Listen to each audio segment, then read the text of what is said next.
Hello friends. तो friends, स्वागत है आपका हमारी इस यूट्यूब चैनल में। फ्रेंड्स, आज के इस वीडियो में हम भारतीय संविधान की प्रस्तावना से जुड़े महत्वपूर्ण सवालों का सॉल्यूशन करने वाले हैं। दोस्तों, अगर आप किसी भी कंपेरेटिव एग्जाम की तैयारी करते हैं तो ये वीडियो आपके लिए बहुत ही यूजफुल है। दोस्तों, अगर आपको हमारा ये वीडियो पसंद आता है तो प्लीज़ वीडियो को एंड तक जरूर देखें। तो चलो स्टार्ट करते हैं। दोस्तों, अपना पहला सवाल है, भारतीय संविधान की किस भाग को उसकी आत्मा की संज्ञा प्रदान की गई है? दोस्तों, सही आंसर है प्रस्तावना को। भारतीय संविधान के प्रस्तावना भाग को उसकी आत्मा की संज्ञा प्रदान की गई है। ओके। अगला सवाल है, भारतीय संविधान का कौन सा भाग संविधान की आत्मा कहलाता है? दोस्तों, राइट आंसर है ऑप्शन सी, उद्देशिका। उद्देशिका भारतीय संविधान का आत्मा कहलाता है।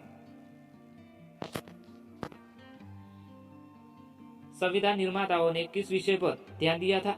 दोस्तों, सही आंसर है प्रस्तावना पर। भारत के संविधान की प्रस्तावना किन दो शब्दों से शुरू होती है? दोस्तों, सही आंसर है हम भारत के लोगों। अगला सवाल है, भारत किस प्रकार का राष्ट्र है? दोस्तों, सही आंसर है धर्मनिरपेक्ष राष्ट्र है।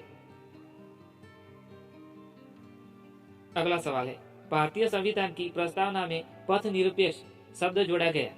दोस्तों, राइट आंसर है ऑप्शन बी, 42वें संशोधन द्वारा। ओके।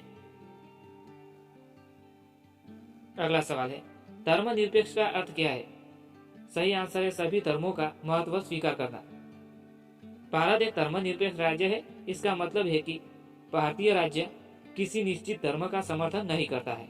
वो सभी भारतीय राज्य सभी धर्मों को स्वीकारता है। गणतंत्र राष्ट्र होता है राज्य जहां पर अध्यक्ष वंशानुगत रूप में न हो तब। भारतीय संविधान की प्रस्तावना में भारत को किस रूप में घोषित किया गया है? दोस्तों, राइट आंसर है प्रभुत्व संपन्न, समाजवादी, धर्मनिरपेक्ष और प्रजातांत्रिक गणराज्य के रूप में स्वीकार किया गया है। अगला सवाल है, भारतीय गणतंत्र की 26/1/1950 को सही संवैधानिक वस्तुस्थिति क्या थी जब संविधान लागू किया गया था? दोस्तों, राइट आंसर है ऑप्शन सी, संपूर्ण प्रभुत्व संपन्न लोकतंत्रात्मक गणराज्य। ओके। अगला सवाल है, भारत एक गणतंत्र है, इसका अर्थ क्या है? दोस्तों, सही आंसर है भारत में वंशागत शासक नहीं है। कौन सा शब्द भारत के संविधान की उद्देशिका में नहीं है? दोस्तों, सही आंसर है लोक कल्याण। कल्याणकारी राज्य का उद्देश्य क्या है? दोस्तों, कल्याणकारी राज्य का उद्देश्य कमजोर वर्गों के कल्याण प्रबंध करना। भारत एक गणराज्य मुख्य रूप से माना जाता है क्योंकि भारत राज्याध्यक्ष का चुनाव होता है। अगला सवाल है, भारतीय संविधान में समवर्ती सूची किसके संविधान से ली गई है? किसके संविधान से ली गई है?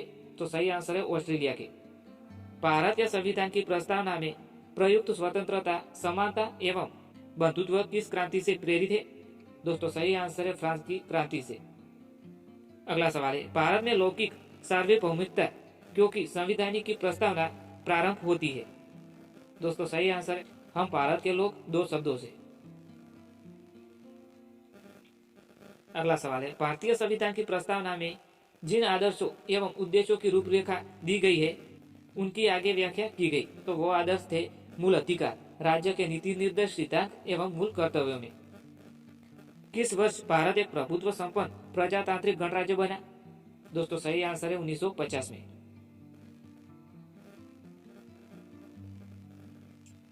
अगला सवाल है, संविधान में हमारे राष्ट्र का उल्लेख किन नामों से किया गया है? दोस्तों, सही आंसर है भारत तथा इंडिया। अगला सवाल है, भारतीय संविधान की प्रस्तावना में निम्नलिखित में से किस स्वतंत्रता का वर्णन नहीं है? दोस्तों, राइट आंसर है ऑप्शन डी, आर्थिक स्वतंत्रता का वर्णन नहीं है। ओके। अगला सवाल है, अब तक भारत के संविधान की उद्देशिका में कितनी बार संशोधन किया जा चुका है? दोस्तों, सही आंसर है एक बार किया है। अगला सवाल है, भारतीय संविधान की उद्देशिका में परिवर्तन किस संशोधन अधिनियम में किए गए थे? दोस्तों, सही आंसर है 42वां संशोधन अधिनियम 1976। अगला सवाल है, भारतीय संविधान की प्रस्तावना में जिन आदर्शों एवं उद्देश्यों की रूपरेखा दी गई है की व्याख्या की गई है? दोस्तों, वो है ऑप्शन सी, मूल अधिकारों, राजनीतिक निर्देश सिद्धांतों एवं मौलिक कर्तव्यों के अध्याय में। ओके। अगला सवाल है, संविधान के अंतर्गत मूल अधिकारों का संरक्षक होता है अर्थात कौन होता है? दोस्तों, राइट आंसर है ऑप्शन सी, सर्वोच्च न्यायालय होता है। अगला सवाल है, भारतीय संविधान के अंतर्गत निम्नलिखित में किसे मूल अधिकारों का संरक्षण समझा जाता है? दोस्तों राइट आंसर है ऑप्शन सी, न्यायपालिका को। ओके, अगला सवाल है, निम्नलिखित में से किस एक अधिकार को डॉक्टर भीमराव अंबेडकर द्वारा संविधान की आत्मा कहा गया है?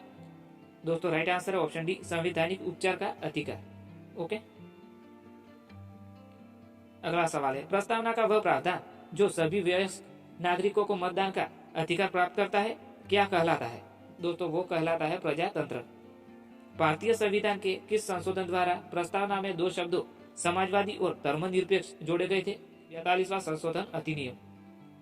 अगला सवाल है, भारतीय संविधान के किस भाग में स्पष्ट रूप से घोषणा की गई है कि भारत एक धर्मनिरपेक्ष राज्य है? दोस्तों सही आंसर है संविधान की प्रस्तावना में। ओके,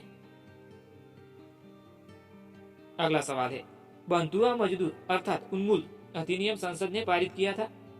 दोस्तों राइट आंसर है ऑप्शन बी, 1976 में। अगला सवाल है, जोखिम भरे उद्योगों के बाल श्रम का उपयोग निषिद्ध किया गया है उपर्युक्त सभी द्वारा। ओके, अर्थात भारत के संविधान द्वारा, 10 दिसंबर 1996 सर्वोच्च न्यायालय के निर्णय द्वारा, सी संयुक्त राष्ट्र के चार्टर द्वारा। इन सभी द्वारा बाल आश्रम का उपयोग निषिद्ध किया गया है।